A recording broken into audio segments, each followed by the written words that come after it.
And welcome to Political Focus here on Channel 6 TV. Glad you could join us tonight. I'm Kenny Fogel. What we're here tonight to do is just every night is educate and inform as much as we can. November 4th coming up pretty soon, and that's Election Day. And on Election Day, you've got a decision to make. And your decision is going to be on several different races. And the one we're concentrating on tonight primarily is Bardstown City Council. And I've got with me tonight Roland Williams, more affectionately known as Coach Rose. And Coach, appreciate you stopping by tonight. Thank you, Kenny. I'm glad to be here. Well, Coach, tell us a little bit about yourself. I'm sure a lot of people probably have known you for over the years and different areas you've been in, but tell us a little bit about Coach Rowe. Okay, well, first of all, I can tell you how I got the nickname. When I first came to Bardstown over 41 years ago as a Morehead State University graduate, when I arrived here, there was another Coach Williams, and we both were assistant football coaches. Well, there was some confusion whenever the kids would say Coach Williams. And so I just told Tommy, who later became a real good friend, I said, Tommy, you were here first, you're Coach Williams, I'll come up with something else. So I came up with the Rowe, which are the first two letters of my first name and my middle initial. So that's how I got the Rowe. Well, I've known you in the coaching business for a long time, but now I've known you in the city council business. Now, this is you finished up your first term, right? No, I'm finished up my second term. Third term. Third term. Well, I'm getting old. I can't keep up anymore. Third term. So yes, sir. Now, they're 2-year terms, so you've been on there as well. Yes, sir. So apparently you like what you're doing and you enjoy the job? I do. It's an opportunity for me to continue to give back to the community I've learned to love. I actually, and I'll be honest, like I said, we came here about 41 years ago, thinking it would just be a short stay because we moved from Lexington, but those years just turned into 41 plus. And so I really enjoyed, and I really enjoy public service. I like the opportunity to give back. I'm a member of a lot of civic organizations, so I just like to, like I said, give back to the community and do those kind of things that are positive. Okay, tell us a little bit about, you got a family. Yes, my wife's name is Rita. We'll be married 42 years, April the 14th. We have 2 adult children. Our daughter, her name is Monica, and she is a second grade teacher at the Bardstown Primary. Our son, he is a supervisor, a part-time supervisor at UPS. Okay, and you've been involved in outside of city council. I know you've been involved with your church and several other organizations. Most certainly, I'm a member of First Baptist Church. I'm a trustee there. I'm also on a lot of other civic organizations. Did you want me to mention some of those? I'm the current governor designate for the Optimist Club. I was just elected weekend before last, so I'll be the governor starting October 1, and I'll preside over the 7 zones that we have in Kentucky, West Virginia. Each zone has its own lieutenant governor, so they're actually the governor of their zone, and we'll do a lot of things for kids, and that's what Optimists do. We bring out the best in kids. And so I'm also a member of the Bardstown Optimist Club. I'm a member of the American Legion. I'm also a member of the Fellowship of Christian Athletes, Euclid Lodge, just to name a few. Well, obviously, being a member of the American Legion, you are a veteran. Yes, sir. So, Air Force, Vietnam Air veteran, and proud of that. Air Force here, so yes, sir. We don't get too many Air Force people around here. Correct. So, well, let's go back to City Council. Like I said, you've been on City Council for 3 terms now. So, what is it you've liked about the City Council? What is it you say you haven't liked about it? What would you like to see changed, or what would you like to see done better? Well, I can't really say that I would come up with anything that needs to be changed. I feel like the councils I've served on have been very effective. We've done a good job, and I'm not bragging. I'm just trying to be honest here. I feel like we have been very responsible. We agree to disagree on things. I know in the last budget, the vote was 3-3. You know, some people didn't vote for the budget for certain reasons. Some voted for certain reasons. But you know, that's what you have to do, and what the constituents want They want individuals that are going to be responsible and not just be a rubber stamp.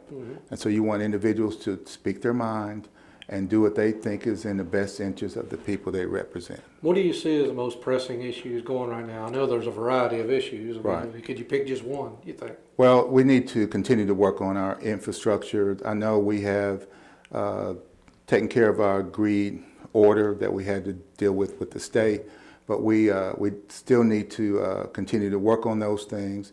And we also need to be thinking in terms of another water source, because this city has changed in the last 41 years that I've been here. As other people probably said, more congestion with traffic and other things. We've just grown. When I came here, there were 3 high schools. We have 4 now. And that means we have more kids, means we have more families, means we're going to have more traffic, more school buses. And I could get to Bardstown High School, where I'm a half-day teacher, incidentally, in a few minutes. Now it takes longer. So I know if I'm going to beat that traffic, I need to leave earlier. Well, what's it take to be an effective city council member? Well, you have to do what I call CPR. You have to treat people with courtesy, professionalism, and respect. If you have a concern, I owe you the courtesy of listening to that concern. I need to be professional in how I deal with it, and I need to respect your opinion. I don't have to agree with it, but I need to respect your opinion because it's important to you, and because it's important to you, it's important to me.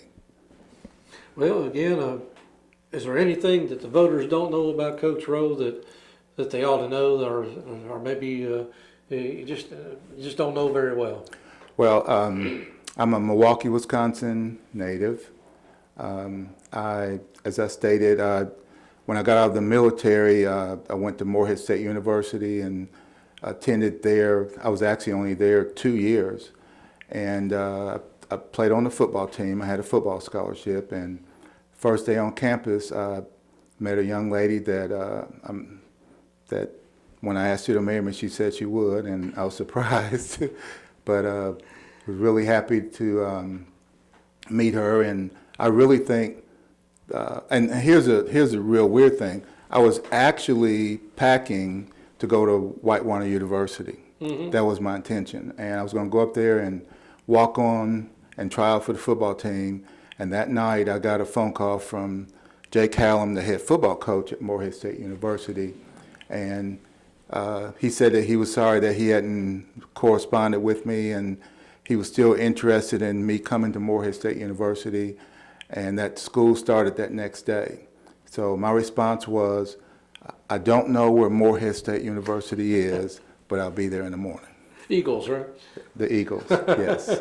She was like, I do know a few things. But, well, again, before we get out of here, I want to make sure is there anything you want to address to the voters before November 4th that you want to make sure that everybody knows before we go into the ballot box?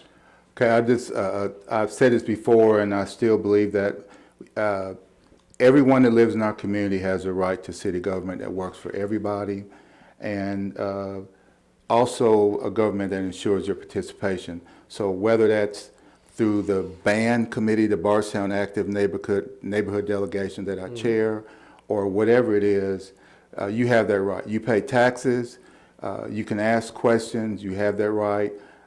If you contact me, I need to be a responsible councilman to check on your concern, and I, like many of the other councilmen, we go to that person. Sometimes a phone call doesn't get it. Sometimes it will. If a phone call won't take care of the situation, just recently, I won't mention a name, but I had a constituent call me with a drainage concern. So I went out there to see what the problem was. And so once I determined that there was some kind of problem, not that I didn't believe him, okay, don't misunderstand me, but I brought that to the attention of the appropriate people at a council meeting. And so I've asked that person to get back to me if the situation isn't resolved. Because after all, when you pay taxes, your taxes are supposed to take care of issues if you have any that aren't your responsibility. There's a whole lot more being a council member than sitting in a meeting for a couple hours every week. Most certainly, and as someone else has probably said, if you're doing it for money, it's like coaching. If you coach in high school, coach in high school for a salary, you lose money. You lose money. But it's very rewarding to do what I'm doing. And again, I would ask that the voters, when it's November the 4th, I would ask that you consider me as one of your individuals that you vote for, because I would like to continue to serve you with CPR. Now, how is your name listed on the ballot? Is it Coach Rose or Okay. Roland Williams? Well, too many characters, so I had to put R. Coach Roe Williams. Okay, so that's what they need to look for. That's right. All right. And I'm number 9. All right. I'm down the list. Well, Coach, we do appreciate you stopping by here, and I know you got a busy schedule, and stopping in for a few minutes in our studio. We do appreciate that. We wish you all the best on the 4th of November. Thank you, Kenny. Oh, well, thank you. Again, Okay. I would appreciate you tuning in and listening to what we've got to say. Again, we're here to educate and inform and let you know a little bit about each candidate, and so you can make a decision on the 4th of November. So for all of us here at Channel 6, this is Kenny Fogle saying so long on your political focus. We'll see you next time here on Channel 6 TV, Central Kentucky. Take care, everybody.